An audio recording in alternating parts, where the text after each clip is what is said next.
time to talk bass.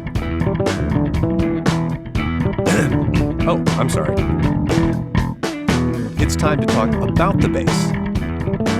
It's also time to climb inside the mind of another fine musician. You're listening to Music Student 101. Today's guest, bassist Aaron Branson. Your hosts, Jeremy Burns and Matthew Scott Phillips.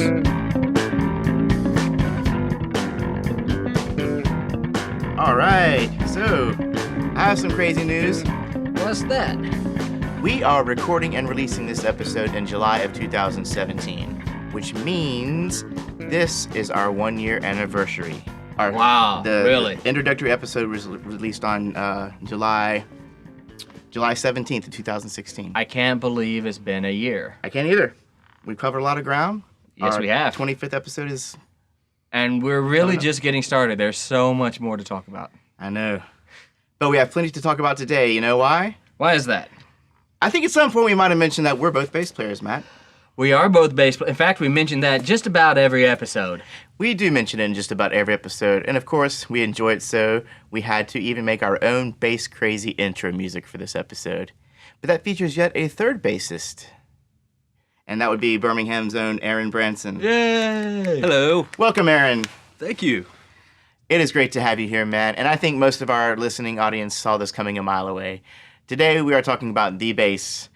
Myself and Matt will dig deep with a fellow bassist, Aaron, and we're going to cover a lot of ground.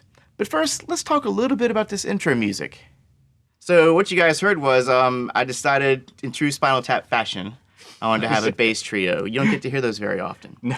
And because the one bassist normally has one role and plays one part, for this I wanted to try and feature a few different techniques and styles so that our parts could stand out a bit from each other. So what I did was I kind of laid out that funky kind of slap line, you know. Matt covered the chords, kind of like the rhythm guitarist might do it, and then we just let Aaron do his thing on the solo. Yeah. And you tore it the hell up, man. Oh, thanks. It was a lot of fun. Like you said, that rarely happens. And I don't know if there's a reason that rarely happens, but just something fun and different to do. To actually play with other bass players, for one. That's right, man. Because in our world, we never get to play together. We really don't. And we'd probably get along best with each other. Right, yeah. It'd probably be the most stable, drama-free band Yeah, Yeah, right. ever, right? Yeah. No drama, no good. Gotta have some drama. I think that's the only reason I really try to do guitar gigs, is so I can play with you guys. I can play with good bass players. Right. Yeah.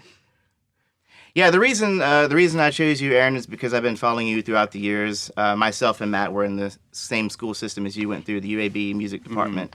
And You guys were just a handful of years ahead of me. yeah, so we got to see you kind of emerge on the scene, you know, Right.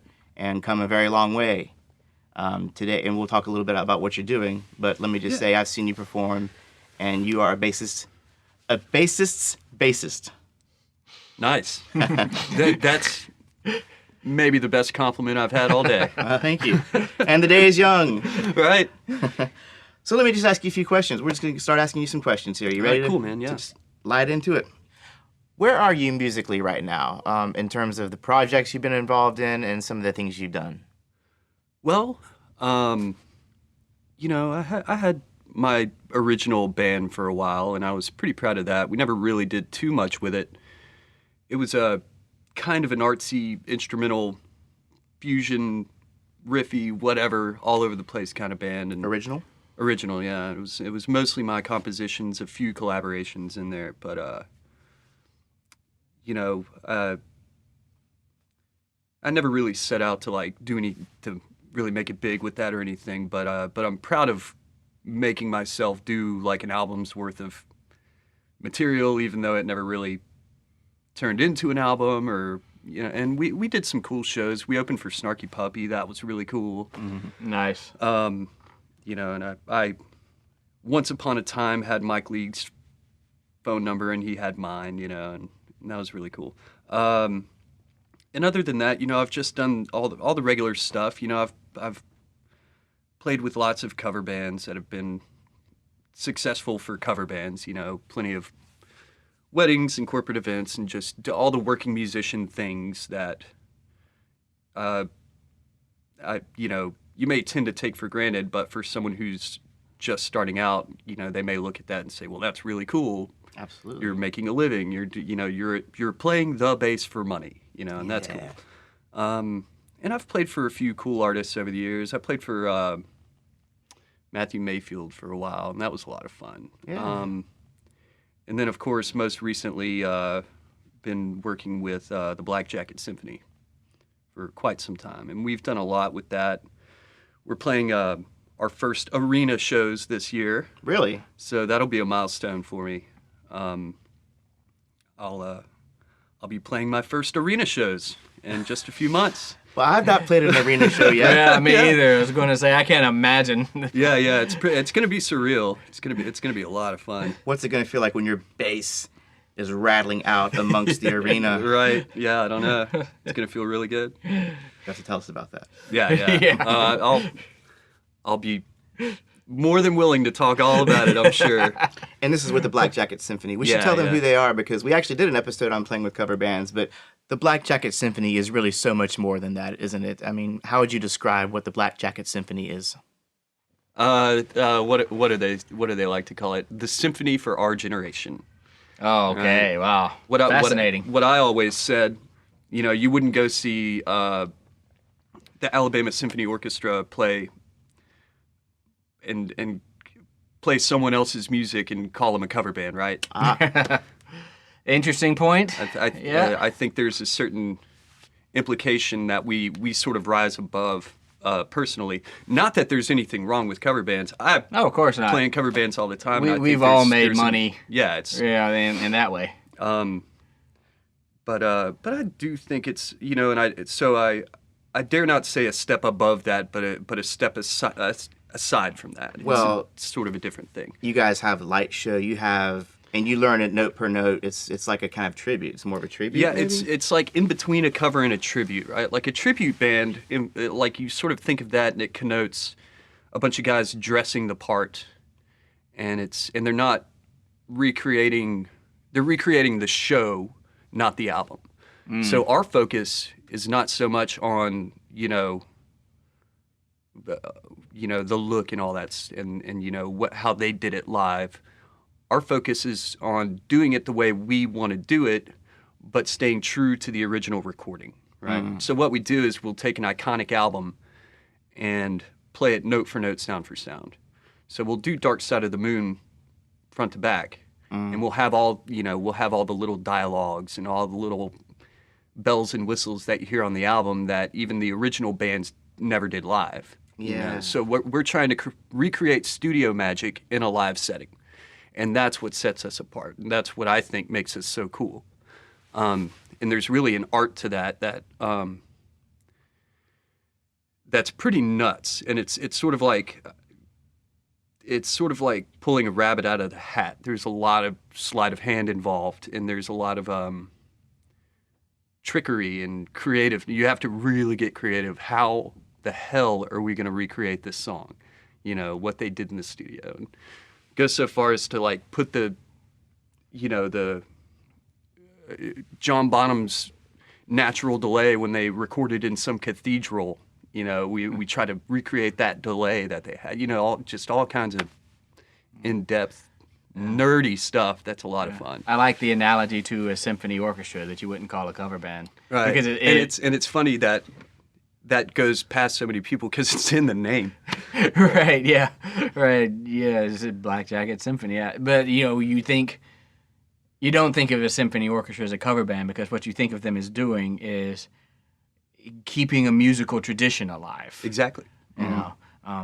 So, we're not just mimicking this music, superficially. You're saying, hey, we can play the same notes. They're the holders of a tradition that is then being presented to the public. So it sounds like you guys do that with the popular music, with Pink Floyd and with the Beatles and things like that. And just the greats of our generation. Yeah, and sort of taking on that same role of, we are the keepers of this tradition, and it is our job to preserve and promote. Exactly, and I think that's a really cool thing, but that you're pointing out, because that tradition is on the verge of being lost, and that tradition is the album, right? Oh yeah. People don't make albums anymore. Yeah, right. You know? Yeah. Dark Side of the Moon was a cohesive unit. It was prime. You know? Complete in and of itself. Abbey Road, right? I mean, come on. Yeah, Prime right. example of a cohesive, album. I don't hear one of those songs and then pause it at the end and not hear the next song in my head. Yeah. Yeah. When I hear the end of Heartbreaker by Led Zeppelin, I expect to hear Livin' Lovin' Maid, right? That's one song to me, Right. Yeah. in my head anyway. I mean, you don't just sit around and listen to that one song. Yeah, right. I mean, to take, just to use another Pink Floyd album, like Wish You Were Here or Right. something. Yeah, You yeah. know what I'm saying? Oh, let's listen to that one song Let's from listen to Wish You Were Shine Here. On You Crazy Diamond Part 5. Part 5. Just Leave it at that, yeah.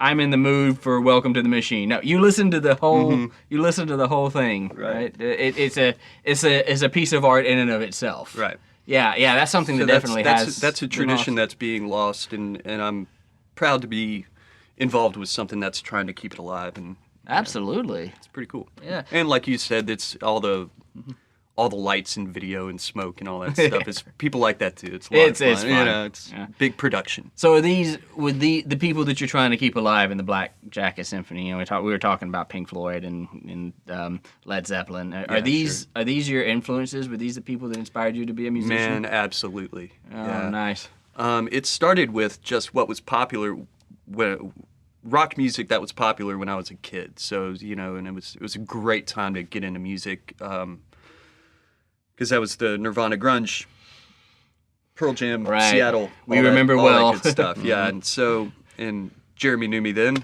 and my dear friend Will Cash.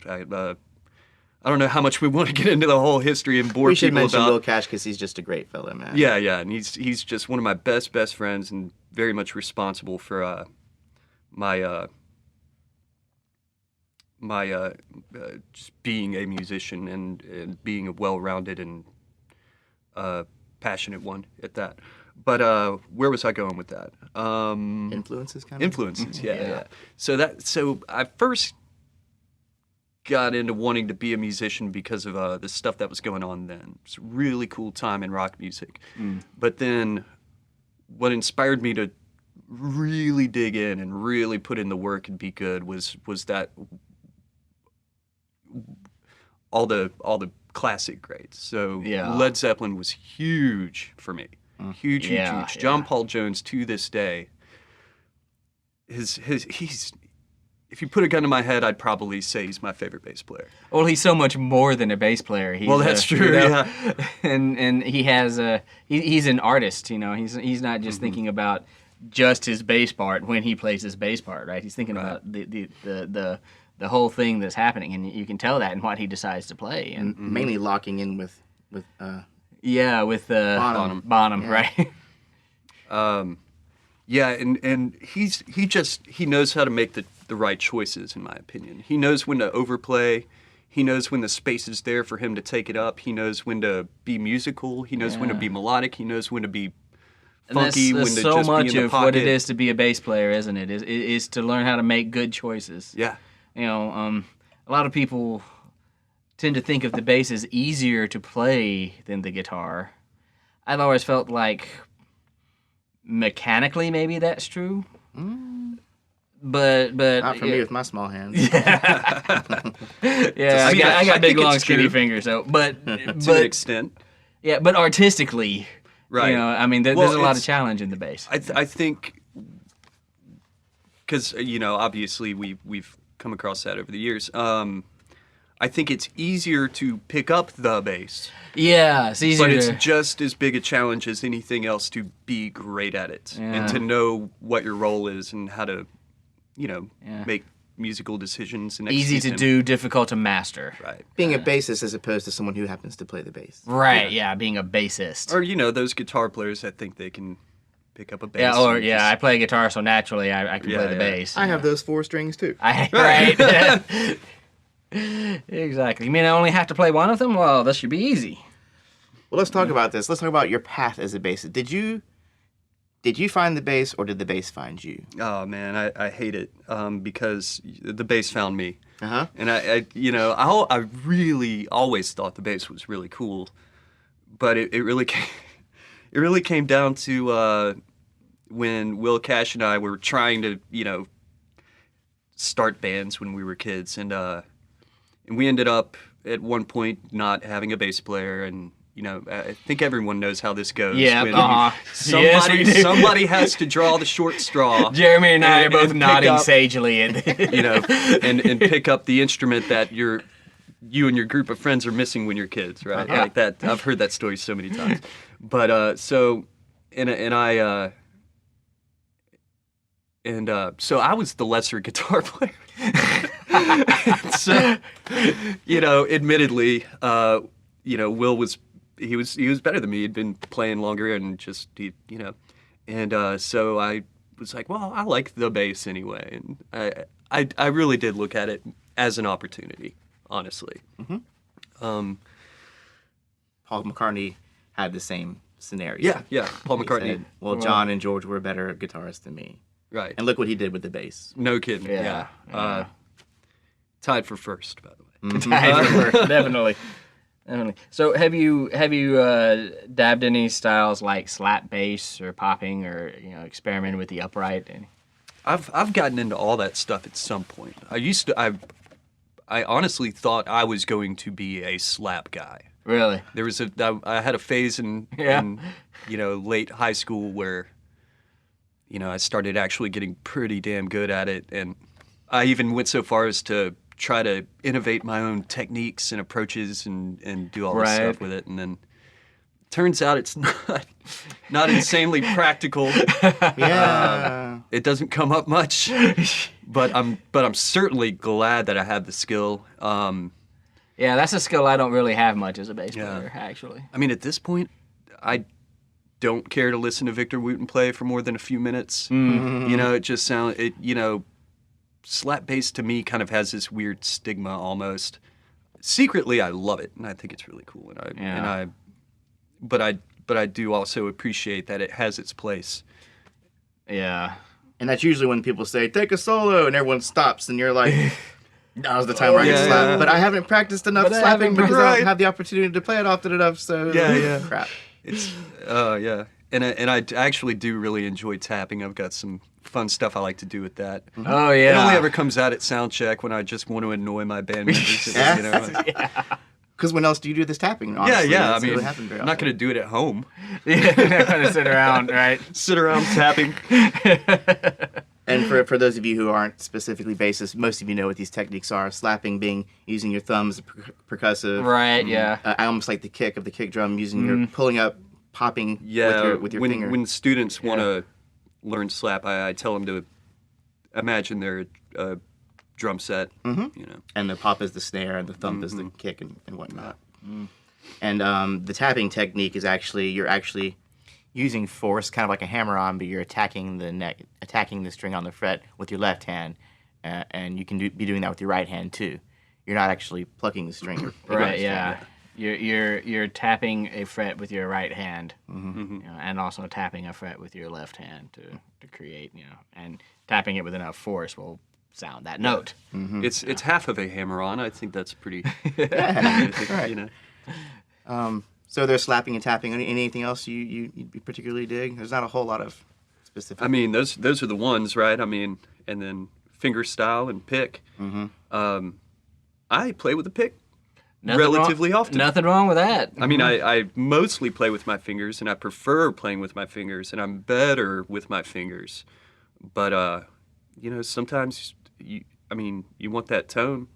I mean, McCartney. Come on, if it's good enough for Paul. I find myself using a pick way more than I did when I was younger. Me too. Yeah. And full of vinegar and whatnot. Yes. There was certainly something. there's a stigma to playing bass with a pick that I just don't agree with. I mean, even now I'm producing my buddy's record, and he's got this sort of kind of pop punk song on there, and I was at rehearsal, and I looked at the bass player and said, so "How do you feel about playing with a pick?" He said, "I don't feel very good about that at all." I said, "All right." He said, "How about I roll my tone and just play with a lot of attack?" And I said, "Okay, well, whatever." Well, now, if you haven't actually played much with a pick, it's not like you can just pick it up and do it. Oh no, you know? absolutely, yeah, I understood for sure.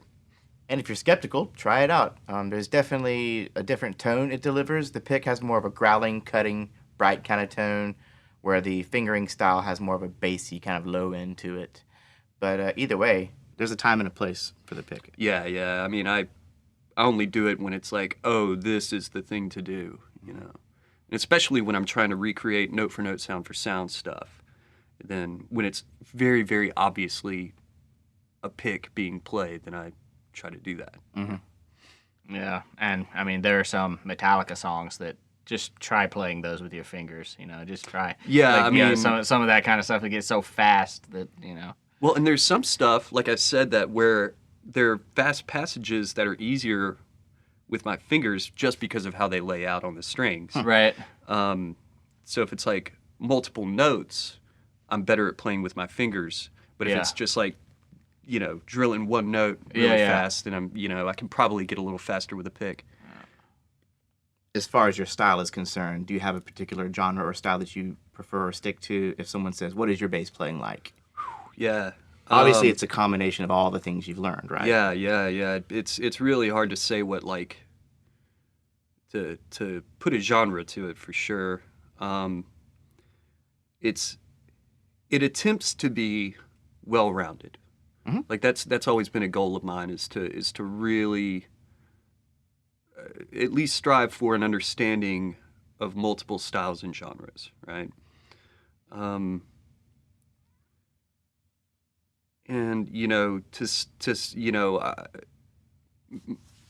my biggest influences being like Paul McCartney, John Paul Jones, Barry Oakley, and then this other subset of just like,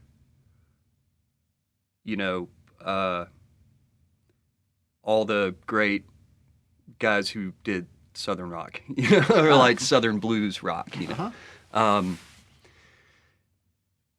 So I mean, I don't know what to call that, pop rock, classic rock. I don't know. I call it a bassist's bassist. Roger Waters, yeah, bassist. There you go. But I can't self-proclaim that. Got you covered, man. Got you covered. So John Paul Jones, Paul McCartney, Roger Waters. I'm gonna go ahead and say Jaco. Jaco Pastorius. Yes, Jaco Pastorius.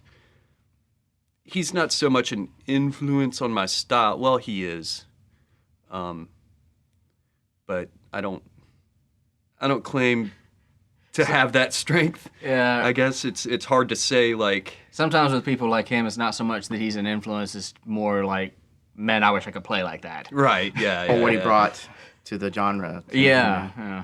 He was one of the more kind of flashy jazz bassists, I guess. But I would Before but I people would were doing argue still a very musical player. And honestly, Flea, Flea, yeah. I think he's actually underrated in a sense. I kind of agree, actually.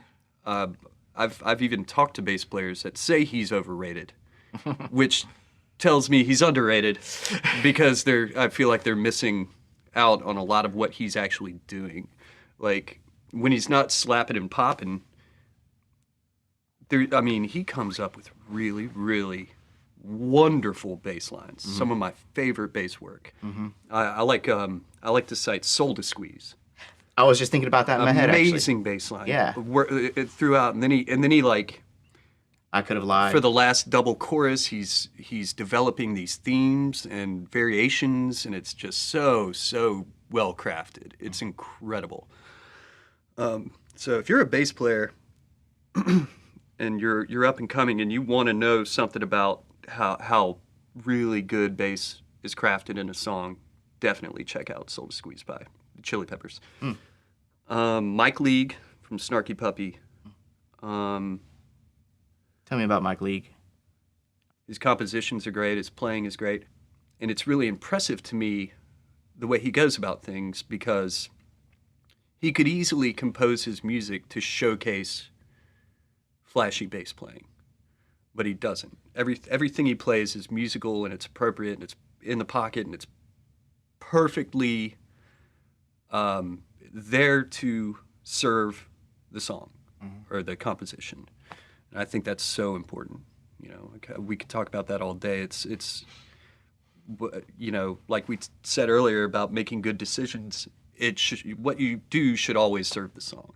The big picture. And Mike League is just like a shining example of that. I mean, I think even Jaco Pastorius didn't always do that. He kind of crafted to show off quite a bit, which that's cool too, you know. And so a couple of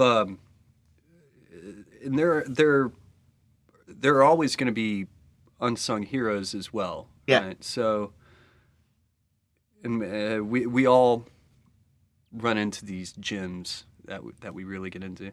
So Robert DeLeo from Stone Temple Pilots. Ah, yeah. Right? He's just so good at crafting a bass part that serves the song, and is musical and in the pocket and really, really good. There's nothing more I'd love than to be able to play Stone Temple Pilots in the background while we're talking about this. Because of copyright issues, do you have one or two songs you might like to recommend to our listeners? Sure. I mean, all the hits, man, like Plush, you know, right off the bat. Some great bass playing in there. He does some cool, like, inversions and voice leading stuff that you wouldn't think would work on a bass that in a way that doesn't seem self-indulgent. Mm-hmm. But again, it really does just serve the song, and it works so splendidly. So Plush is a great one for voice leading. Interstate Love Song. He and the drummer, man, I mean, it's just a lesson in locking in. So that, man, really, really cool. God, real quick, we didn't talk about locking in a lot, but real quick, I do want to say, listen for that kick, bass players. Right? Yeah. Not always. Not always. Don't make that the golden rule. The golden rule, but make it your starting point. Make it a consideration, at Yeah. least. A strong consideration. Anyway, who else? You know who I love is Ross Valerie. Ross Valerie. The guy from Journey. Oh. Of all things, yeah. I'm actually a pretty big Journey fan now. Always kind of considered them more of a guilty pleasure, but now I'm... They're making a comeback, man. Well, yeah, there's that, but I sing their praises now, man. Like, they've got some stuff that has just blown me away now that I've been forced to dig into their catalog. Stone in Love sticks out in my mind as a great piece of bass work. Another track off Escape, what's it? Dead or Alive. It's got some cool, and I'm just a sucker for guitar bass unison riff stuff. Okay. And I've always been into that. Rage Against the Machine, you know, etc. Good way for us bass players to learn melody. Yeah. And to get in on the guitar player's action. And I don't know, something about playing in unison with a guitar player just seems fun and cool to me. I don't know. So yeah, he's done a lot of great stuff. I mean, people, you always hear about Neil Schon and Steve Smith and of course Steve Perry. Of course. But yeah, Ross Valerie right there with him. Nice. Yeah. Any other unsung heroes you can think of? I'm sure there are plenty, but those are big ones. I know a sung hero that we haven't mentioned yet. I do know a sung hero we haven't mentioned yet. Who would that be? You must be talking about Les Claypool. I am talking about Les Claypool. Good. Well, that's funny. I don't think of Les Claypool as a bass player. I think of him as a wizard. Yeah. You know, he's just this guy who's done these things with the bass that to this day nobody knows how he's doing it. You know, I've looked it up, I've researched it, nobody agrees, and I've never heard one person actually replicate Tommy the Cat. Yeah. You know. God. And it's funny because, you know, I kind of diminished the value of slap bass earlier, but Claypool, he's on a different planet, right? He's just over here doing a different thing. He's not a human bass player. He's this alien wizard guy who's innovating in ways, and he's a character. Mm-hmm. He's a persona. Mm-hmm. He's a presence. He's a fascinating force. Yeah. Yeah. We were talking about favorites earlier, and you mentioned, Victor Wooten, the fact that you can kind of listen to him and be really blown away, at first. And it's quite amazing, the stuff he does. But then after a few songs of that, or after a few minutes of that, it kind of loses. You kind of get lost in all the craziness that's going on. I mean, technically, I'd say Victor Wooten is one of the most amazing bass players. Absolutely, he is. And not taking anything away from that, but it's true. Like, there's only so much of that you can really... Right. But Claypool, kind of stylistically, has always been my favorite because he manages to find a way to make that still interesting. Yeah, and that's the thing, is that it's interesting.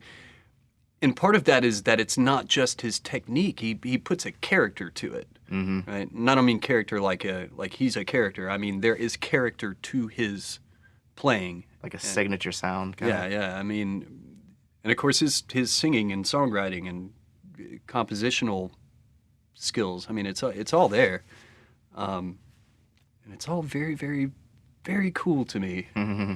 And I can't recommend any one Primus song, but if you listen to any Primus song, you'll get an idea of Les Claypool's character. Right. Yeah.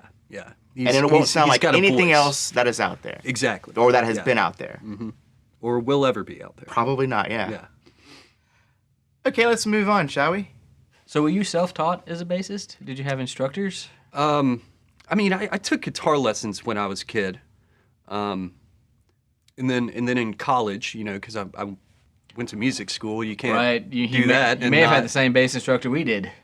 I don't know.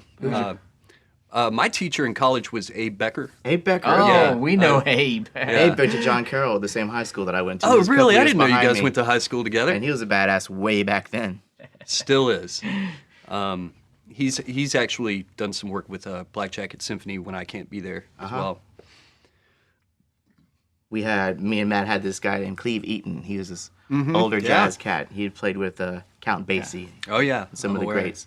Yeah, and being Cleve's student was a unique experience that we can all never forget, man. I loved my experience with Cleve. Fantastic teacher, fantastic personality, and a great musician.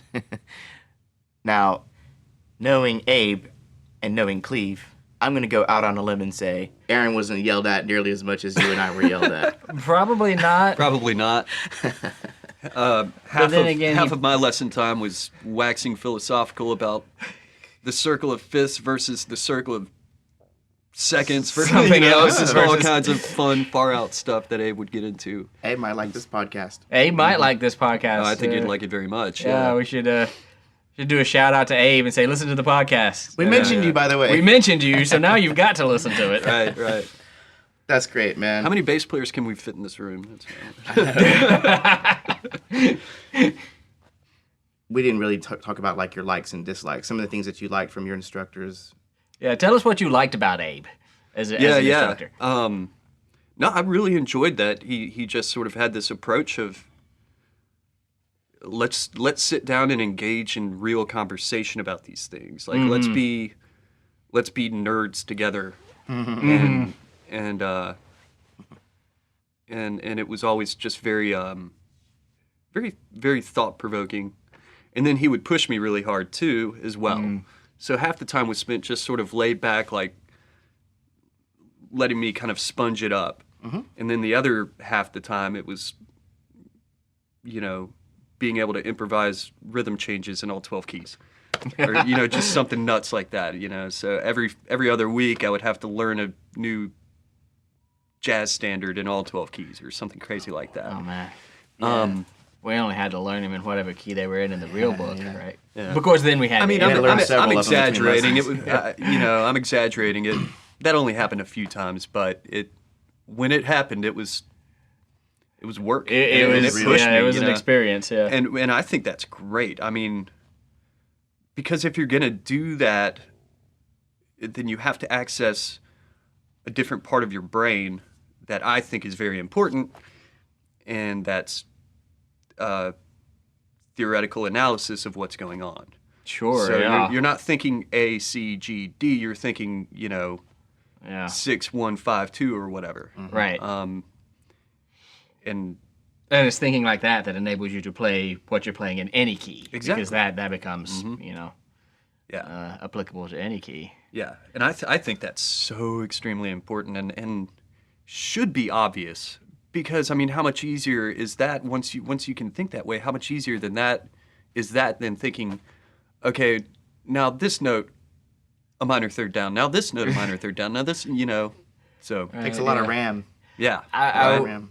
My girlfriend and I were having this conversation just the other day, actually, about how you don't really have to get too far into music analysis before you sort of abstract away from the idea of key, Right. because you start talking about things that are applicable to all keys. We were talking about that with the circle of fifths in the last, I don't know which one's going up when. It's already been up now because it's coming out today. Awesome. So we were talking about that in the last Episode 25. Yeah, the one on the circle of fifths. This is things that are applicable to any key. That you reach a point where whatever you're talking about, a key is just where you start on that process, and so Right. it's a system that can get delayed to anything, and it's kind of funny to think about it, but you don't really have to get too deep before you reach that point. Right. You don't have to get It's where the key almost becomes arbitrary. for lack of almost a better word. arbitrary, almost just where you started. Right. Yeah, and that's not something that happens, in grad school. Yeah. That's something that happens, fairly quickly. Is that you Yeah, get I mean, if you pass your beyond the first key theory thing. class, you should be about there. if you pass mine. Yeah, right. Yeah. Cool, man. Well, as far as instructing and teaching, do you teach? I do. Yeah. Tell us about some of your teaching methods and what do you think is most important for your students. Man, I'll tell you, every student's different.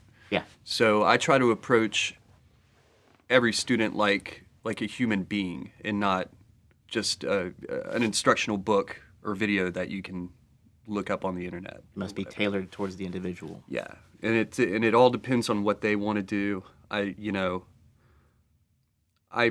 have a lot of respect for someone who has a strict curriculum, and that's what they stick to. And if you're going to take with them, that's what you do. Right. And sometimes I even envy that, because I could, with some amount of effort, I could just do that, and then that's what I do. And then if you want to take with me, that's what we're going to do. But I like the idea that I can mold a teenager into what I think a good bass player should be. Or a 50-year-old woman wants to come and learn a few songs that she can play with her husband who plays guitar around the house. Mm-hmm. And that's cool too. Yeah. So it really depends on the student and what they're trying to do, right? So this woman might not be as interested in the circle of fifths or all the Right. theory stuff. Yeah. You might have been interested. She doesn't want to in- learn notation. it's So you got to change a little bit of your. yeah. I mean, I your just approach. have to kind of rein it in, Mhm. and just kind of take a more laid back approach, but still, still put in the effort, because you want them to see results. You want them to get something for their money, and so you have to push them a little bit and make them understand, like, yes, you are going to have to put some time in, and all that stuff. Yeah, but on the other hand, making that person practice all 12 major scales in 3 octaves for 4 Yes. hours a day is probably just going to lose you as a student. Exactly. I've lost 1 or 2 from that myself before I learned. Not everyone's a theory nerd. Yeah. Yeah, our bass instructor would have lost me had I not been in college and needing the. Oh, I thought he was just so funny. He was funny. he was hilarious. He was one of the best bass players ever. But we digress. Well, as we do. But I love teaching. It's it's rewarding. It's satisfying. It's incredible to contribute to someone's growth as a musician in a very, very direct way. Absolutely is. And as an instructor myself, I completely agree and empathize with that. Yeah. And this is a great time to ask you, what is it that you really want your students to accomplish?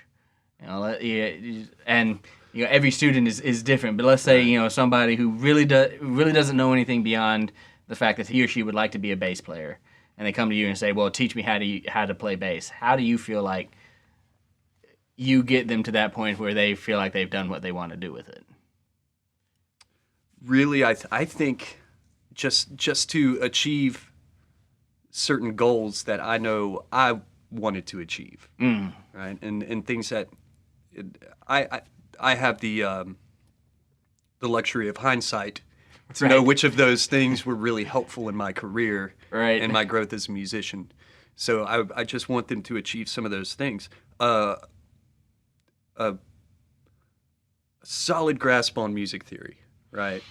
I think, for a serious student who wants to be serious about their instrument. Yeah, big fan of that. You're going to have to learn your theory if you're going to work with me on this. Yeah. Because that's how we communicate, right? I mean, it's all about being able to communicate and to express what we're trying to say and describe what we're trying to do, and like we talked about learning songs or being able to play a song in a different key and just all these things. We could talk for however many podcasts you guys have done now. Yeah, right. And will do. Yeah, about the importance of understanding these aspects of music and theory and these sort of core concepts. Yeah, it is a form of communication. This is how you talk about what you want to do. This is how you articulate your musical ideas, right? To other people. Yeah, and it bums me out when people resist that. And they look at it as if you're thinking in some kind of box, right? Or it takes the magic out of it or something, and that's. Takes the magic out of it. We talked about that. We talked about that. Yeah. Yeah. I can't get behind that. I mean, I just really can't. It's like if a chef were to tell you, "Oh, don't tell me that's called an onion." I don't care. That takes the magic out of it. I don't need to know whether it's an onion or a shallot or or poisonous mushrooms. Look, I know what it tastes like. I can just put it. It's my favorite analogy was always like me knowing that I'm on the 5 chord doesn't take the magic out of that chord. No. Matter of fact, it adds a huge amount of magic in my personal opinion, because when you understand what it means to be on a 5 chord, then you understand. Then that 5 chord goes somewhere. Right. You know that it wants to go to the 1, or it wants to deceive you and go to the 6, or the flat 6 even, and all this stuff. Why? Why do you feel deceived when it goes to the 6? Yeah, why is that?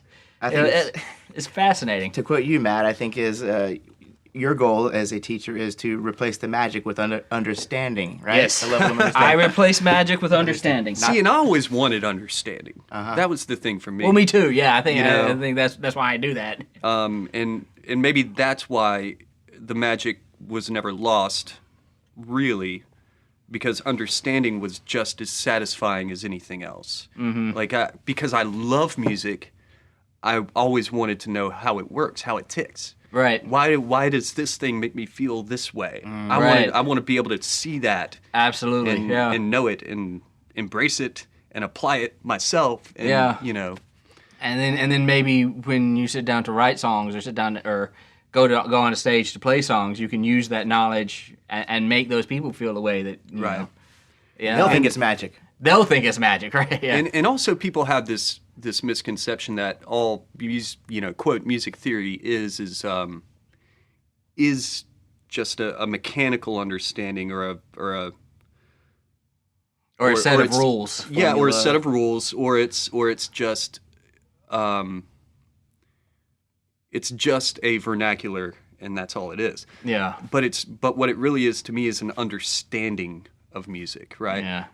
Even if you can't put it into words, like I talked about how it's it's communication, but great composers of our time who famously didn't know theory, like Paul McCartney, for instance. Right, yeah. Paul McCartney knows his stuff. Even if he can't tell you that he's playing a deceptive cadence, he knows what a B major chord in the key of G or whatever on the piano, whatever. He has an understanding of what he's doing, even if he's not putting it into words. I mean, you can't listen to the bass line for something, the song Something. Right, yeah. And say that guy doesn't know his theory. I mean, that's just... Please, I don't buy it. Any of those Abbey Road bass lines. I mean, that's just off the top of my head, you know. Yeah, well, theory is meant to be a descriptor, actually. What we're actually doing is going to, the great musicians and composers like Beethoven or Arvo Pärt or Paul McCartney and trying to describe what they did and understand what they did. Exactly, and that's my first day of theory class in music school. I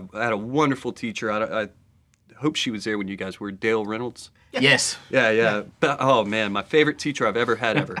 And that was the first thing she said, is that we're not here to talk about rules. We're here to understand what the greats have done. Yes. Nice. Yeah.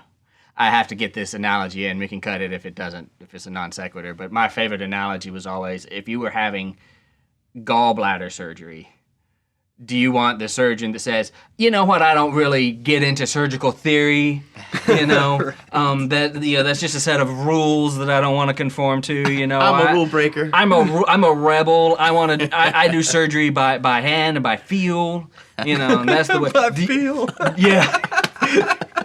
You don't want that. Do you want that gallbladder surgeon, or do you want the gallbladder surgeon that knows, I know exactly how to do gallbladder surgery right. from step one to the last one?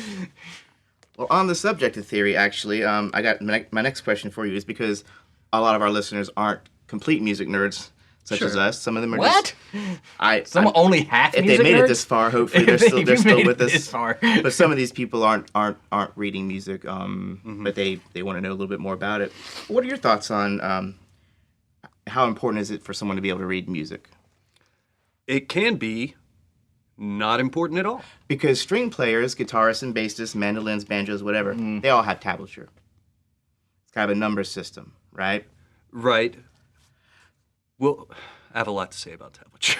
Yeah. This is your time. Talk to us, man. This is your time. This is a safe space. So reading music, obviously, in any form, can be very, very useful and important, and sometimes even crucial. I mean, if you're a symphony player, you are reading music. That's the only way you can do that. You're not going to be a symphony player if you're not. You're effectively illiterate. And I mean, you can't do that.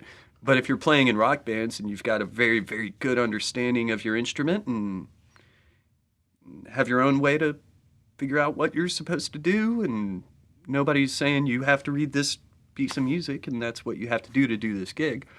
If you don't need it, you don't need it, right? Mm-hmm. But it's been very important and very useful for me as someone who wanted to be well-rounded and to be able to take as many gigs as I could. Mm-hmm. So I can step into a theater gig as a sub and, at least not fall completely flat on my face, right? I mean, I'm not a great reader, but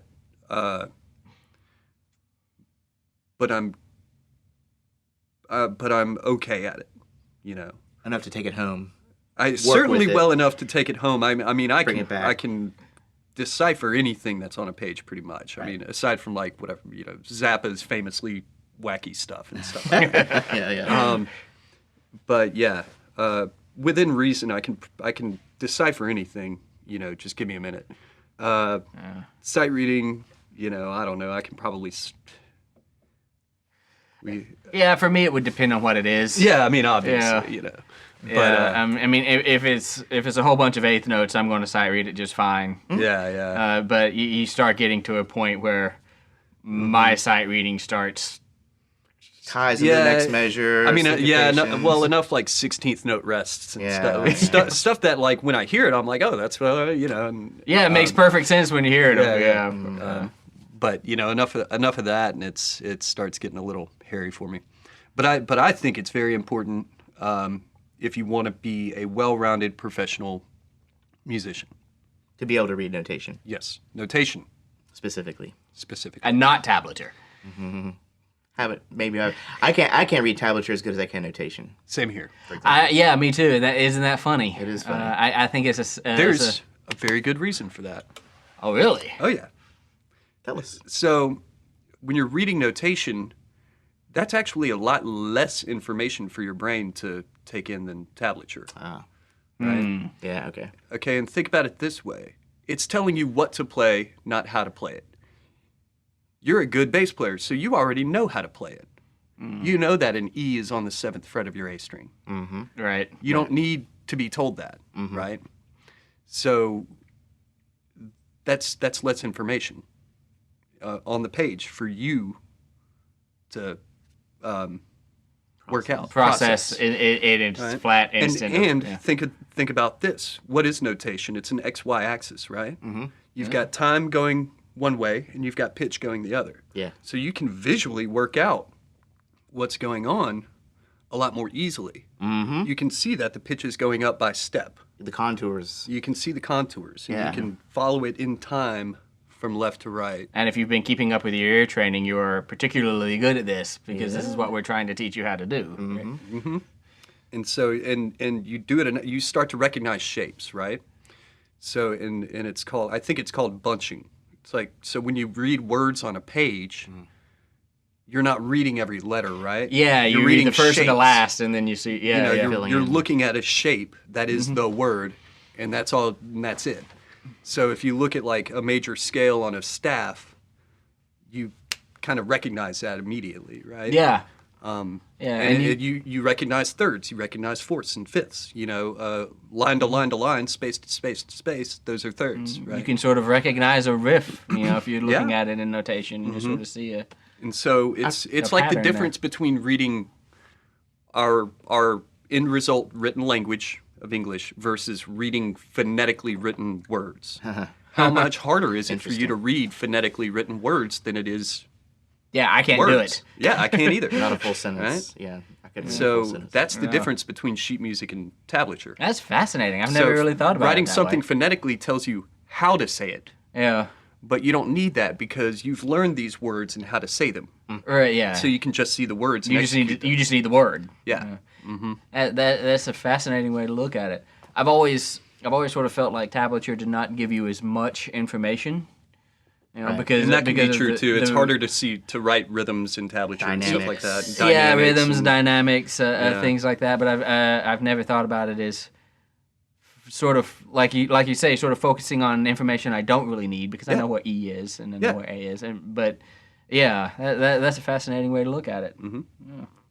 I don't want to knock tablature as an educational tool. I think it can be very useful for people that don't know where all the E's on their bass are, right? Or whatever. Right. So I definitely incorporate it in teaching, But the ultimate goal is to learn where the E's are. Yeah, of course. So what is your practice schedule like? How often do you practice? How much? It's never enough. Good, yeah, great answer. Never. It hasn't been enough for a very long time. I think almost every musician I talk to says the same thing, whether they practice 30 minutes a week or 10 hours a day. They always say, I don't practice enough. Right. And in my case, it's in so many cases, it's true.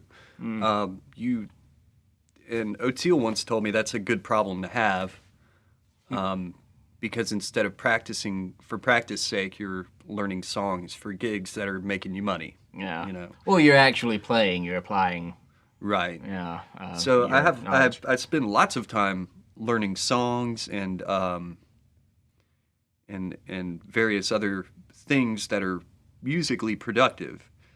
But as far as sitting down and just picking up my bass and practicing, You don't have a set regimen of exercises, scales, arpeggios. Yeah. I mean, I can't say I do either at this point, I tried to pick one up at one point and just like, nah, forget that. I yeah, didn't. and I certainly try to find my time. And when I do try to pick up my bass and practice, I've got many go-to exercises and things like that that I love and that I think are very helpful, and they're ones I teach my students and things like that. I encourage anyone to try to find time to practice. and certainly don't look to me as an example Yeah. of good practice. Right. You know, Don't do as I do. yeah, do as I say. Like when I'm practicing, it's kind of like you were saying. I play in enough bands and play enough shows to where practicing with the band is practice. You know, a couple of times a week. Mm-hmm. But whenever I'm recording something, like if I'm going to try and record a solo guitar or bass or whatever, I do from time to time try and do something that I have not been able to do prior to that. Pull Sure. something off that I was not able to do. So Yeah. I kind of inch my way forward as I pressure myself in the recording studio. That's one way that I kind of improve my skills. What are some ways that you kind of... That's a great point. What I'll try to do is I'll try to remember a moment when I'm on a gig where I played with less confidence than I would like to have. Hey. There you go. I'll say, well, there was this groove, there was this tempo, there was this key, whatever, and I try to compartmentalize those things and remember them later and say, okay, how could I have done this better with more confidence, with more deliberation? And so that's sort of my ultimate goal is to play deliberately.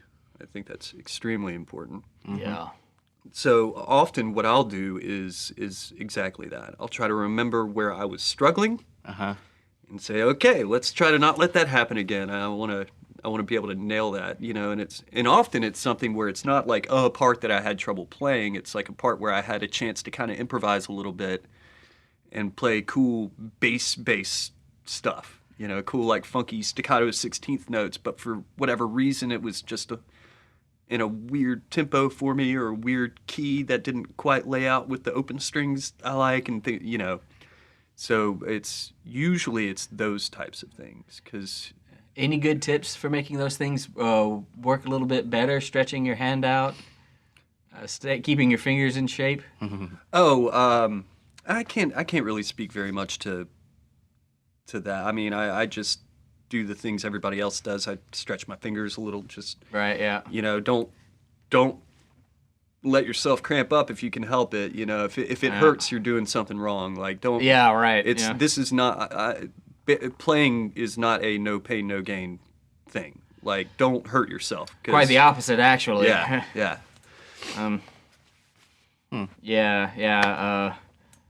People will tease me all the time when they see me at gigs. I'm, cracking my knuckles, which is bad. You're not supposed to do that. Yeah. I can't help it.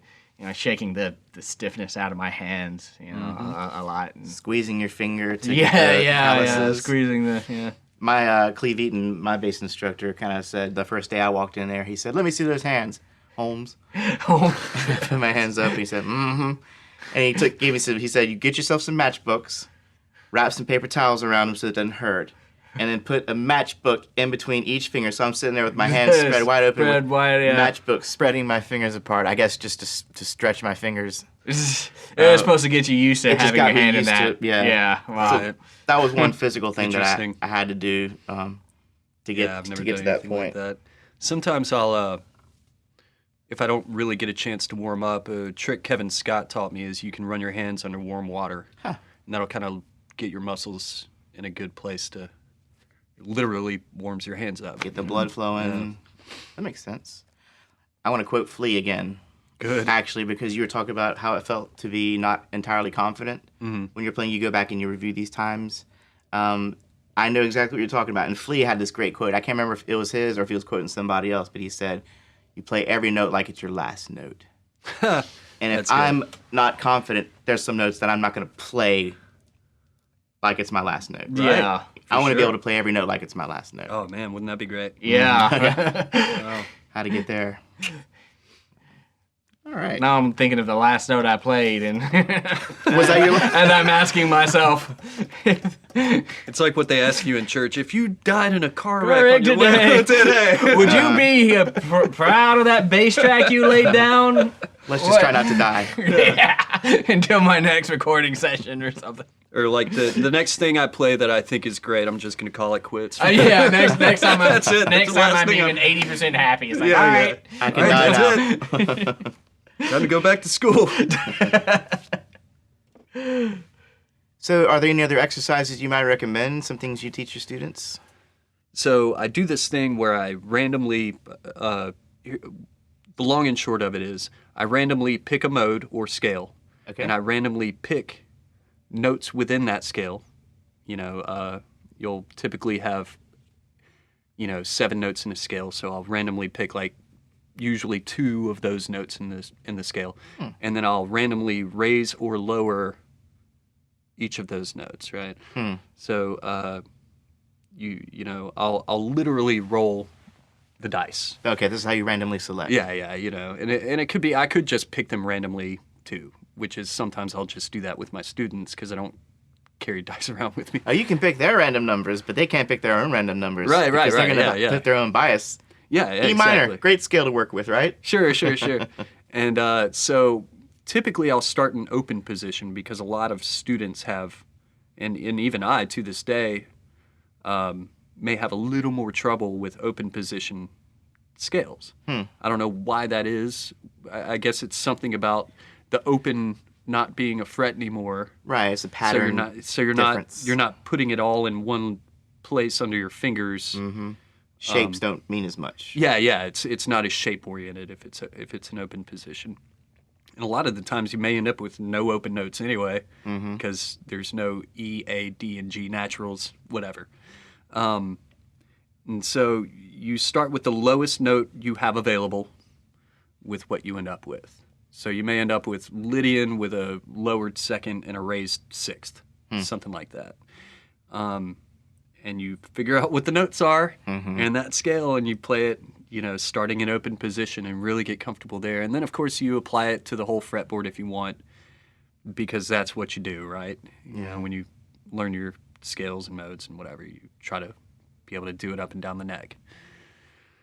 And so that's been a lot of fun. That's actually kind of a recent revelation of mine, and it really took having a student really stick it out and get really good, and me having to stretch myself to figure out how to push him. Oh, man. Yeah. Wow.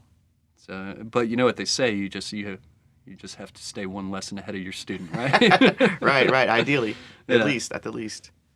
That's pretty cool. So what you're doing is you're kind of familiarizing them with just the fingerboard for one thing, and for the flavor of the different modes right involved. Yeah. Well, you start. I mean, they've got to understand their modes first, okay, and then the flavors of those modes, and then what this really is more of an exercise, honestly, because you'll end up with weird stuff like the 6th and the 7th end up being the same note. Or something like that. It's so you get into this weird convoluted stuff, but it's more of a mental exercise than anything, I think. But it's a puzzle to be solved, and it's just a good way to really push yourself. Yeah. And your students, I guess. Oh, well, of course, yeah. Okay, everybody, it is time to talk about the instrument itself. I'm going to start off with the upright. Okay. Because I think it came out a little bit before the electric bass. A little bit. If my research Yeah, a is couple correct. of centuries. Yeah. So while scholars dispute the more accurate origins, the original bass, a.k.a. upright, the contrabass, the string bass, the A.k.a. the stand-up bass viol. bass viol, bass fiddle. I haven't heard that as much, but I don't think Mozart called it a bass fiddle. No, I don't think Acoustic he did bass. Yeah. It began its rise as a member of a violin family, like you were saying. Right. The earliest known illustration of a double bass goes back to 1516, but its first mention predates that by over 20 years. So somewhere in the late 1400s might have been where it kind of reared its head. Research suggests that there have been close to 50 different tunings for this instrument before we all settled on the E, A, D, G, from the lowest to the highest. Right. I wonder why it went against the grain on Tuning in fourths instead of fifths like the violin. Yeah. Because it was And the cello. And my understanding, and anybody out there who knows more than me, definitely let me know if I'm wrong here. But my understanding was that it was because it was part of the viol, which was the forerunner to the violin. Okay. And so the viol was just, like soprano viol, alto viol, bass viol, and then contrabass viol, which became the contrabass, and they were tuned in fourths, whereas the smaller violino, and then actually there was the viola, and then the even smaller violino, which became the violin, sort of, was a different thing who were tuned in fifths. But that's just sort of my general. I absorbed that somewhere. Yeah. Right, yeah. If I'm wrong, somebody tell me. Email Sure. us. Yeah, email us. No one ever emails us. Just email us about something. Tell us we're wrong. Well, are we checking the email? People could be emailing us all the. I do. Okay. I do. So anyways, this tuning in fourths, like we were talking about, was finally kind of established in the early 1900s. That's when Wow. it Okay. became Wow, a that's thing. late. Early Yeah, 1900s. took them long enough. Yeah. It was a standard, but it was finally standardized, so to speak. Okay. Well, like some of the earlier models back in the 17th century were said to have had up to six strings. Really? Huh. Even wow. before we thought the 6-string bass was kind of a new cool thing when we Right, saw it, yeah. but apparently that's been around. Yeah. Before that. No. Some of the earlier models had three strings. Some of them had anywhere between 3 and 5 strings. Oh wow. Just like basses today Yeah. yeah, it's up to your creativity. Was it the presidency of the United States of America? had. Two. Just I two? think. Yeah, I think. Was had it two? I think it can't was just remember two. if they had like two on their guitar and one on their bass, or they may have had two. No, I and- think the guitar player had all six. Had all six, but then the bass player had only had like two. I think. Yeah. Well, you know. It's what you do with it, right? Anyway, some of these older models, they featured gut string frets, which is kind of interesting. So the first basses actually had frets. They would wrap gut strings around where the frets would be. Oh wow. Oh wow. So I thought that was kind of interesting. What is the gut string? Just what it sounds like. You know, they come from many animals. People like to say cat gut, but it was never officially determined that the cat gut, the cat intestine, was the official string of the. So we weren't very picky about what kind of gut we're. More often sheep.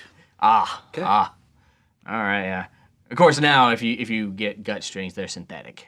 Hopefully so. Oh, I hope no creatures had to die. almost assuredly, yeah. They're aesthetic. They're synthetic now. You can still get gut strings for, Right. but they're synthetic. As far as the wood goes, on the higher end instruments, the ebony wood is used for the fingerboard. That black ebony wood. The lower end instruments, they would just paint wood black to give it that, to ebonize it, so to speak. And speaking of ebonizing, I know I said they painted black earlier, but ebonizing is actually a very complicated, time-consuming chemical process. Anyways, regarding the wood, typically the body, most of the body is made out of maple, and the top, or I guess the front, if you're facing the instrument head-on, is made of spruce, which is actually a bit more of a flexible wood, better for transmitting those frequencies more vigorously, I guess you would say. So spruce and cedar would typically be used a lot, but spruce compared to cedar, I think, has a brighter sound and tends to mature quicker over time and more drastically. On the lower price models, other woods were used, such as laminated plywood, even. But those are actually a little bit more resilient. They're a little bit easier in weather changes. Yeah. That's kind of interesting. Everything on the bass is glued together except for the sound post and the bridge and the tailpiece in the upright bass. Those are all the parts you had to adjust. Right. Yeah. Now, as far as the sound post is concerned, I'm pretty sure tension holds it in. Yes. Yeah. Okay, so if something happens and the sound post falls, you can get a luthier to take Yes. care of that pretty easily. It's happened to me in travel before. Really?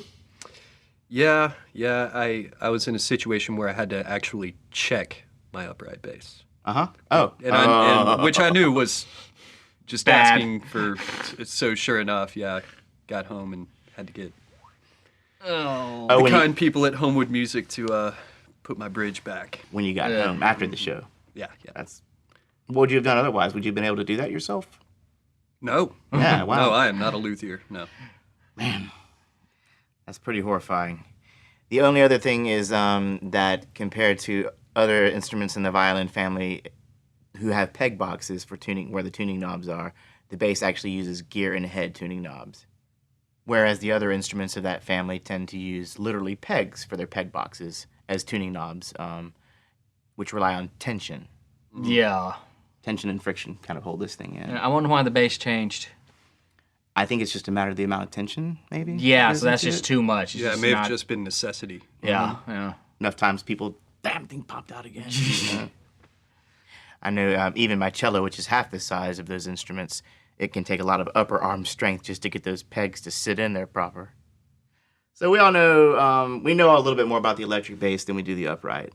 But to be fair, I feel like we should say a little bit about the electric bass. Of course. Let's see here. You know, it looks like a guitar, but it sounds like a daddy. We've all seen it before. The dad guitar. The dad guitar? Where was that from? That was from Flight of the Conchords. Flight of the Conchords, yeah. Oh, wait, Murray, Reese Darby, yeah, the actor who played Oh Murray. my God, yeah, they're so Yeah, great. it's like the dad guitar and the mom guitar. Yeah. Murray would say that. Oh wow. So the electric bass was actually invented in the early 1930s by musician and inventor Paul Tutmark, who developed the first systems to he also developed the first systems to amplify a double bass. So he was kind of deep in this. No pun intended. Deep, yeah. Unlike the contrabass, this was fretted and intended to be played horizontally. His company was Audiovox, now known as Vox, with right, two X's. So that was the first electric bass. The instrument he created was the Audiovox Model 736 bass fiddle, is what he called it, electric bass fiddle. Now, I love that name. I love the bass fiddle too. Sounds like dad guitar a little bit. In 1951, Lear Fender, along with George Fullerton, developed the more widely known Fender Precision bass, which we see everywhere. That's famous. So by 1953, Mark Montgomery of Lionel Hampton's big band became the first to tour with this precision bass. And in the same year, Gibson came out with this interesting kind of violin-shaped short-scale bass that had this end pin that could expand or retract, and you could play it horizontally, or you could take the pen, pull it out all the way, and orient it vertically for upright style playing. So if you can imagine almost like the Beatle bass, the Paul McCartney kind of... The Hofner, yeah. Yeah. You can actually stand this thing upright, and this pin drops out of the bottom of it, and you can play it like an upright. So it's kind of like a transformer bass, you know? But yeah, by 1956, Dan Electro joined in the scene, along with Hofner, which is where that famous Beatle bass came from. Right. Back in the 50s. I've got a Hofner bass. I was obsessed for a long time. I saw a picture of you playing it. Do you still have that bass? Oh yeah, yeah. Yeah? I can't imagine I'll ever get rid of that. Yeah. That was the first bass I cut my teeth on, actually. Really? Mm-hmm. Cool. Brian Malloy's dad, the guy that played drums for the track that we opened with. His dad was a bass player. Nice. And his dad was the first bass I got to play. The Hofner has a fortunate history, because Paul was really just looking to cut corners and save some money. Oh. So he bought a cheap Hofner. Okay. And then put him on the map. Wow, okay. So just held on to it. he made it Nice. Yeah. That's about all I have, except for the fact that 1 year later than that, then the Beatle bass came out in 1957. Bill Black, who played with Elvis Presley, made the switch to electric bass. Now, I don't recall seeing him play anything but the upright, but apparently when he did that in 57, a lot of people folled suit. Not long after that. Jamerson started on upright, didn't he? Jamerson? Yeah, I don't didn't know. Possibly. he? Yeah, I've heard that, and I'm embarrassed to not be concrete about this, but I've heard that Jamerson started on upright. You know, James Jamerson was actually a big influence on me because my mom was into Motown music. So I grew up listening to the Supremes, the Temptations, Marvin Gaye. Turns out a lot of that was his work. So he had a fantastic sense of groove. And I wouldn't be surprised to learn that he started off on the upright. Yeah, I don't know. So anyway, by that time, the bass was pretty well established in pop music. Yep. Very nice. So tell us about your bass, Aaron. What kind of bass you play? Oh, my go-to is a Fender Jazz. Uh-huh. It's like a 90-something. It's a 90s Fender Jazz. It's stayed strong for many years. Works for pretty much anything I want to do. I've got the Hofner, which I really like. Beatle bass. Yeah, I got the Beatle bass. It's a 90. It's a 93 reissue of a 67, something like that. Or 60, or maybe it's the other way around, 97 reissue of a 63. I don't know. It's somewhere in there. Got that violin body. But it is a remake. It's a replica of what Paul played way back in the day. 4-string. 4-string, yeah. The Jazz is a 5-string. Okay. I try to do 5 strings when I can. Ah. But I've got the Hofner. I don't think Hofner even makes 5 strings, but it's only for Beatles. I really don't use it for much else. Okay. And I've got an old Alvarez from when I was a kid that I rarely play, but I keep around just in hopes that one day I'll convert it to a fretless or something, you know, or hot rod it, you know, and make it, you know, active and passive switch and all that stuff. I've got a Steinberger. Yeah. Which I got mostly to do like the 80s stuff, you know. That's the Steinberger's like the weird like no The headless bass. headless I bass. saw. Yeah, I was yeah, looking yeah, through your yeah. pictures. Yeah. So it's like a square body with no headstock. Oh, on you've it. actually got one of those. We've Yeah, all I actually seen got those. one of those. So I've got like your go-to everyman's bass. That's the Fender Jazz, and then I just try to collect these unique, weird, specific. Like a painter might for his brushes, or Yeah, sure. So you know, I got the Steinberger initially because we were doing the Journey show, and then I realized I wanted to use it for anything else that might be, you know, 80s heavy, like Sting. Like if we ever do the Police show again, I'd like to use it for that. I use it for the Prince show, and then sometimes, man, I'll just bring it to a cover band gig because the thing sounds great. And it looks it's a conversation piece. And it's a very conversation unique looking piece. instrument. Yeah. It's a neat looking instrument. It's cheesy. Where do you I'll turn give it the that. knobs? Yeah. And just try to picture someone, you know, having not played that for a minute and then going to tune it and your left hand falling into nothing. You know. And anyway, and then I've got the upright. I think it's I got it so many years ago. I think the brand was Engelhart. I don't know much about upright manufacturers, honestly, but Can't say I do either. No. and it's, you know, honestly, there's not much to say about it. It's just this kind of lower end. It was just something to get me by. One of these days, I hope to upgrade. You know. But you know, it's not always about the how much you spent on it. Sometimes it's what you do with it. Right. Well, I'm telling you right now, I've played basses that I'm like, wow, I wish I had a better upright. Okay, so me and Matt and Aaron, before we started this recording, we actually sat down and watched this little video on YouTube. Oh yeah, that's right. It was called. You'll put a link in the show notes. I'll put a link in the show notes. $100 version. Look at him. He's getting the gist of this does. business already. Look, a That means he's fast paying learner. attention. He's listened to the podcast before. No, you can actually look it up on YouTube. You search for $100 bass versus $10,000 bass. This guy plays a $100 bass, a $700 bass, and a $10,000 bass all in the same video. Yeah. And he cuts back and forth where you can kind of hear the differences between the basses. Here's my findings. Here's my opinion. I really like the sound the most from the $700 bass relative to the price. Right. I feel like the $700 bass might have been the best bang for your buck. Yeah, that's a good way to put it. Yeah. Yeah. You're not getting as much more out of the $10,000 bass as you are Paying more money. paying more money. Yeah. But we'll put up a link, like I said. This guy's name, Davey504, is the musician. It's pretty cool. Pretty good. He's playing pretty on good, that, yeah. too. Yeah. He's got this other video that came on after that said 5 hours of slap.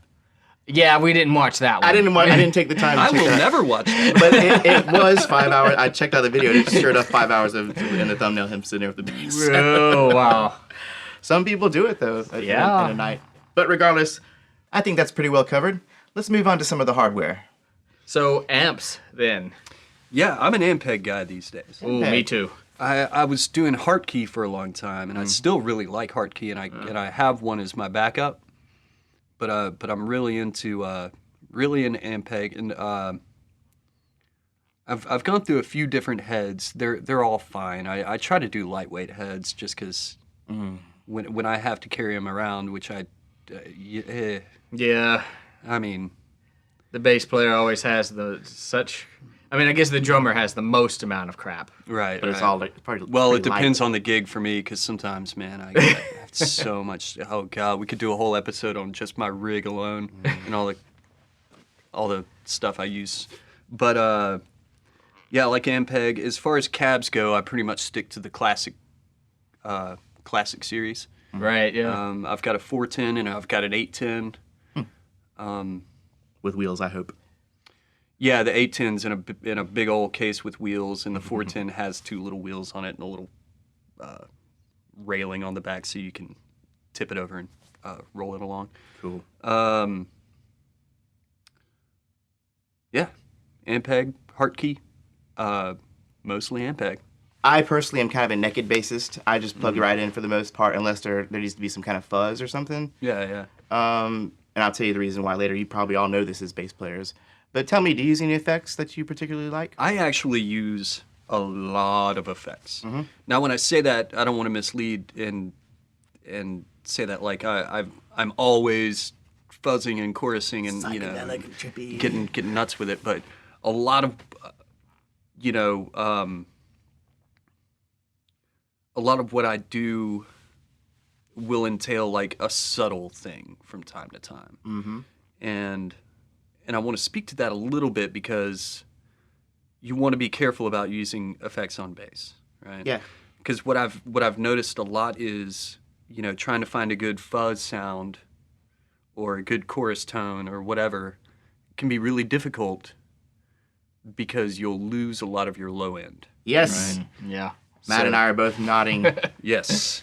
So the big thing there is, and that's when things get kind of complicated. But a lot of the pros do this, and a lot of up and comers don't know to do it. Is to split your signal. Yeah. So maintain a dry signal. Right? And of course they have pedals where you can mix in your dry signal and your wet signal and all that. But sometimes the pedal that I like may not have that. So just in general, I try to split my signal all the time and go to 2 places. So I'll have a wet signal and a dry signal.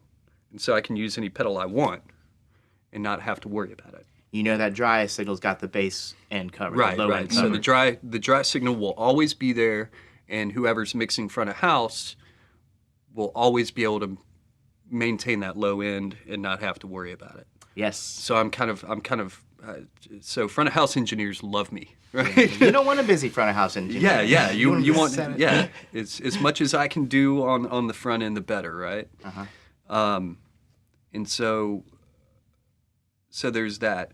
I have a bass fuzz pedal that I like a lot for some stuff, but often when I want a fuzz sound, I want more of a vintage fuzz sound. And so what I find works better there is to just use a guitar pedal and go through an amp, or Interesting. just go through a guitar amp as my wet signal and overdrive that. So if like most of what I'm doing as my wet signal is going to be like overdriven, fuzzy, vintage tone, then often I'll just crank the amp and let it do the work for me. And I'll take some of the low end out of it so I'm not overloading a guitar amp with a bunch of low end EQ or low end frequencies. I'm a big fan of a volume pedal, and my configuration on my pedal board changes all the time, right? It's just this constant search for the right signal chain. And of course, I do all these different types of shows where I have different needs, so it's going to change up by necessity anyway. So I like a volume pedal. I've got a Voodoo Power Lab that powers everything. A tuner that comes out of the tuner out of my volume pedal so that it's always on, and I can always see if I'm flat or sharp, even if I'm in the middle of playing a song.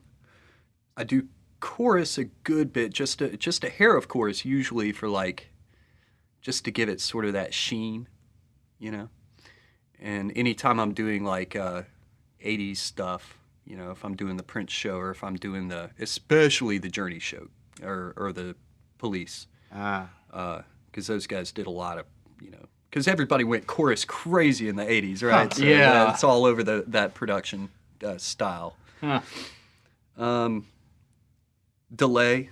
I like delay, and I rarely get to use that, but I certainly do whenever possible. Hands down, my favorite effect. I mean, we talked earlier about, and this is, so I'm going to give away, a little one secret off the top of my head. We talked earlier about Welcome to the Machine, right? Yeah. So when I do that, I'll tap in an eighth note or quarter note or whatever on my delay. You set the tempo with your foot on this pedal. Yeah, yeah. Okay. So I use an external tap Uh-huh. for my delay, and then set the pog to have multiple octaves, and then I recreate that weird synth bass sample that they have on there doing that.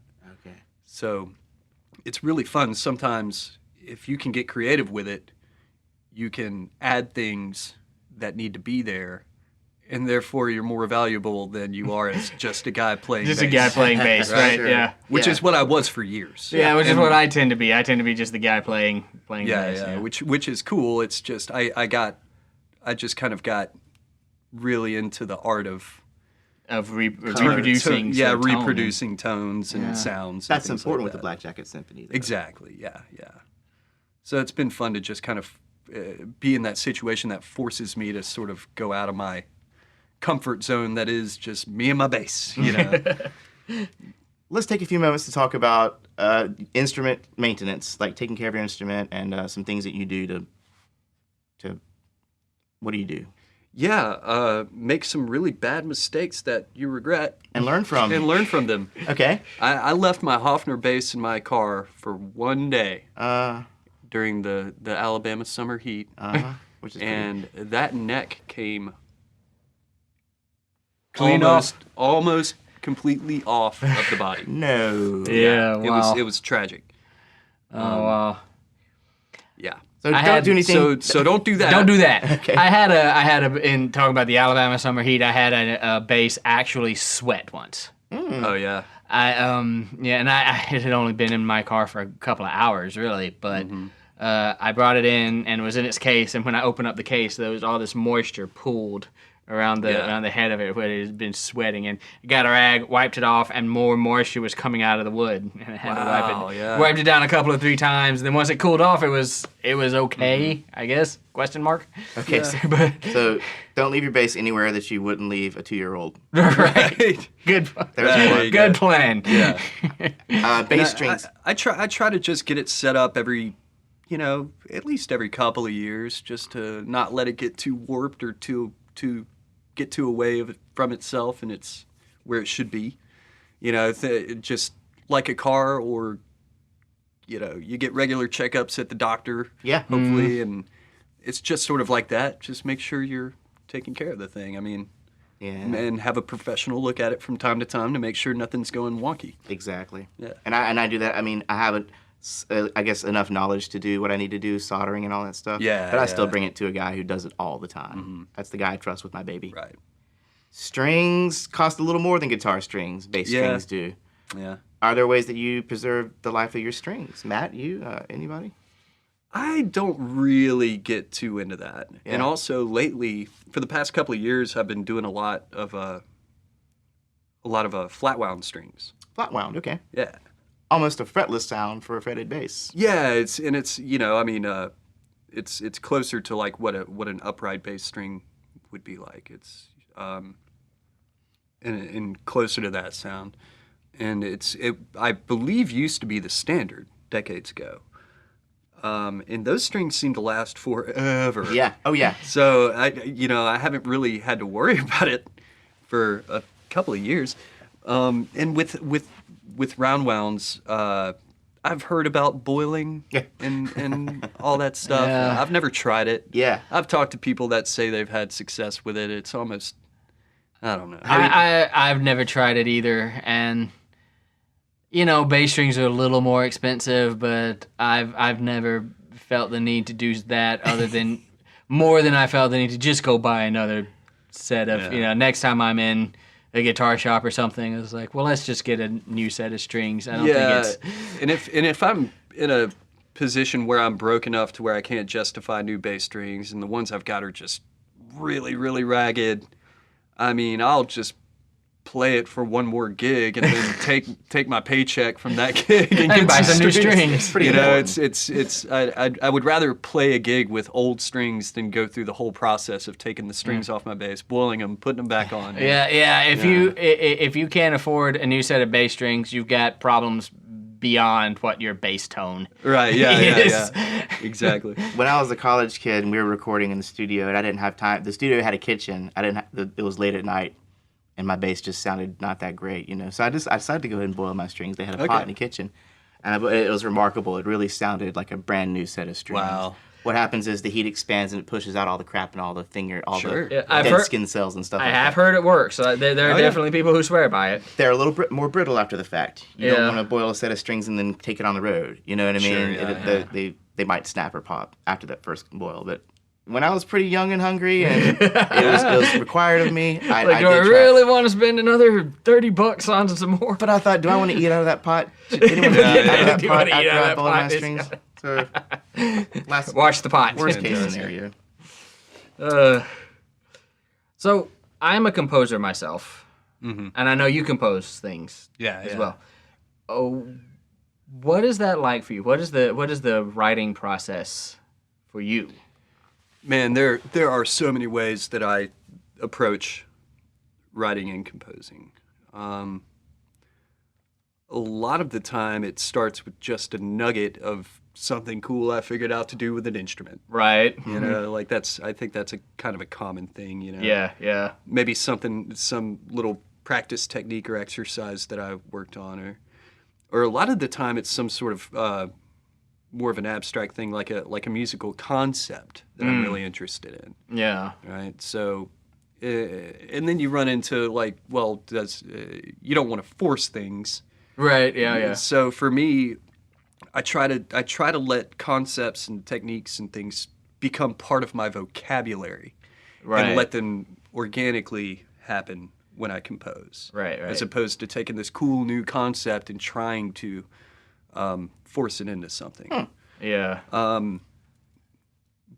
But often I'll do that too, right? Just as an exercise, see like what can I do with this thing, and then Yeah. you know, That's it may called just- experimental music, and it's a thing. Yeah, and that can be okay, and often it just turns into something that I'm like, well, that's whatever. And That's what it I'll is. throw it away, and then hope maybe it'll come back to me later in some other form or fashion. Yeah. But a lot of the time, I start with an idea, and then I truly do just try to let it come to me. Yeah. And it's, God, sometimes just nothing comes, and you have to sit there and play with it, and you have Right. to just put your hands on something Yeah. and try it. And I could go into all kinds of fun little things about music that I work into my compositions with and describing them with. Yeah. Go into a couple of them. Okay, so one thing I like to explore is like modal Sure. or modal approaches. Right? Yeah. So like, I may be in a major key and I'll do a minor key. I'll borrow, right? And do Right. like Yeah. the Yeah. parallel Absolutely. minor and Modal bar- mixture. Yeah, modal mixture, or like it's parallel Yeah. modes, and often just Ionian and Aeolian. Just Right. major and minor parallel. Same tonal center, and I like to sometimes approach it that way, and then I'll go a step further.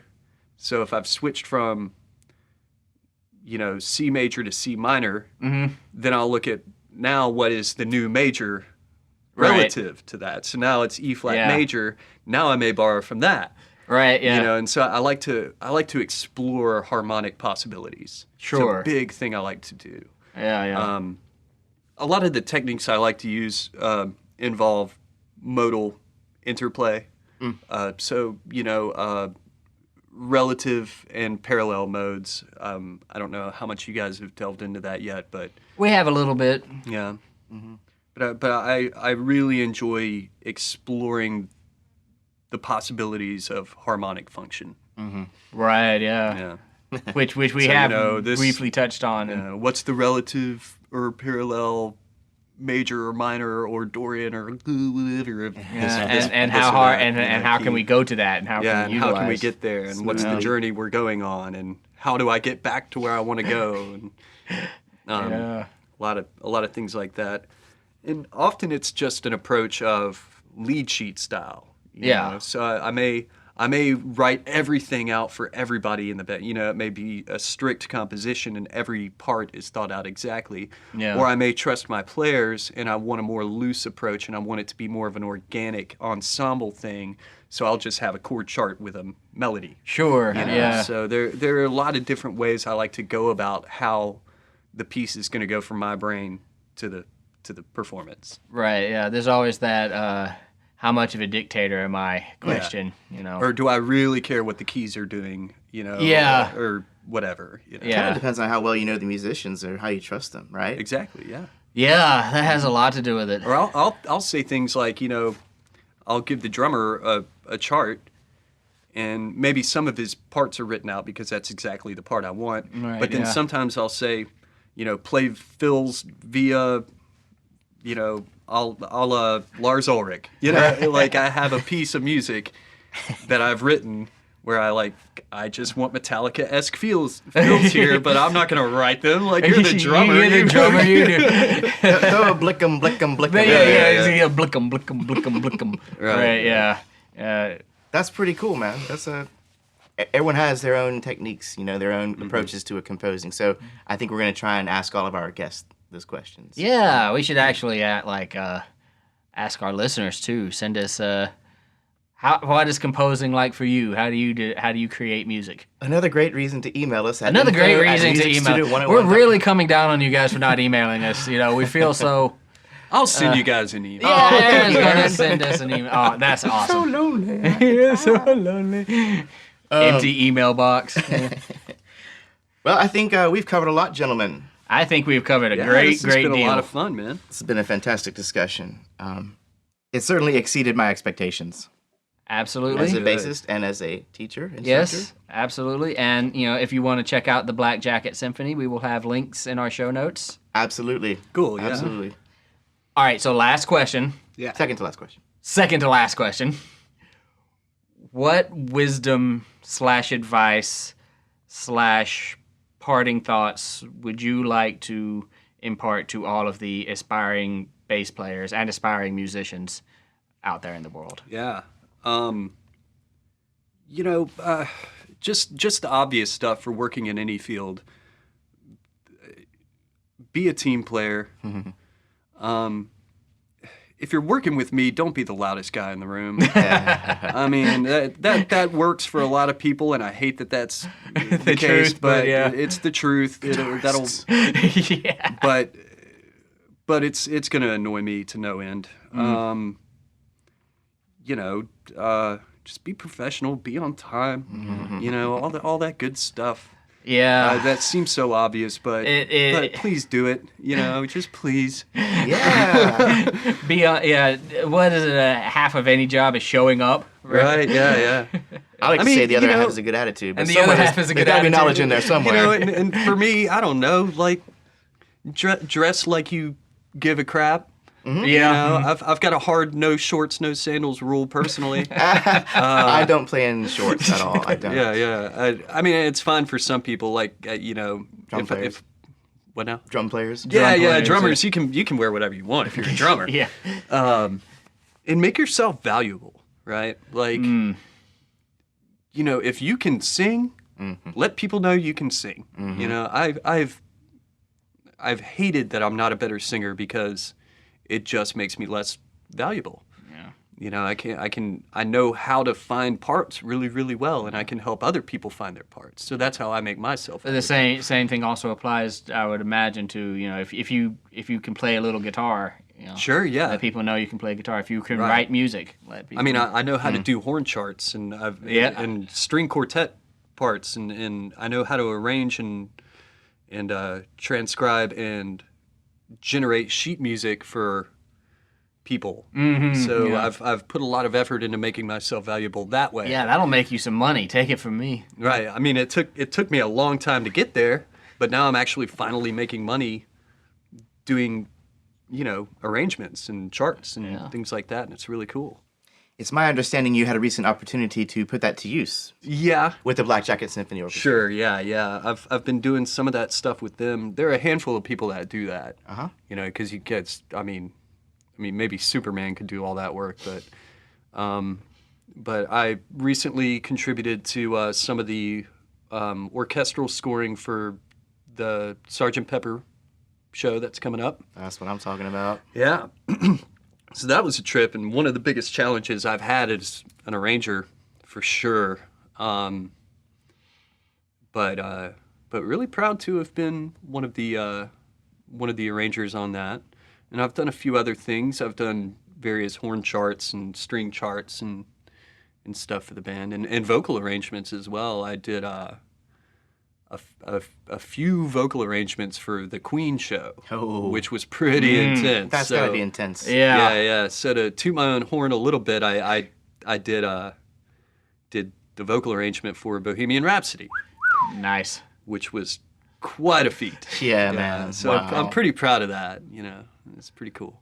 And it worked out great because everybody did a great job with my arrangement, and it's just one of those proud moments of collaboration that's really cool. So last question. Last question. All right. You know what? You actually just answered it. Okay. It was, how do you work with other musicians? Yeah. And we covered being a team player, and that seems to be a reoccurring thing among a lot of the musicians we talk to. Yeah. And amongst ourselves. And it's funny because you expect them to say something like, get up and do your you do your warm-ups and da-da-da-da. Yeah. No, what they always say, be not an ass. Not an ass. And show in up one on way time. or another, that's the sentiment that gets expressed. Because if you got this one bass player who's got the same image as you and the same talent as you, and then there's you, and you're a jerk, he's getting the call. He gets the part. Yep. Absolutely. That's a great place to end it, I think. I think so. Don't be a jerk. Don't be a jerk. And keep on playing bass. Don't be lame. Don't be lame. That's a horrible way to end this podcast. No, this really has been fantastic. We want to thank Aaron Branson again for joining us on our podcast here. It's been great talking to you, and keep on playing that bass, man. Keep it thumping. Man, of course. Thank you so much. Matt?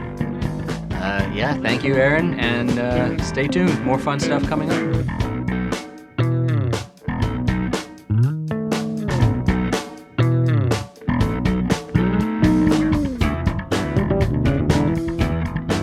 Thanks for tuning in.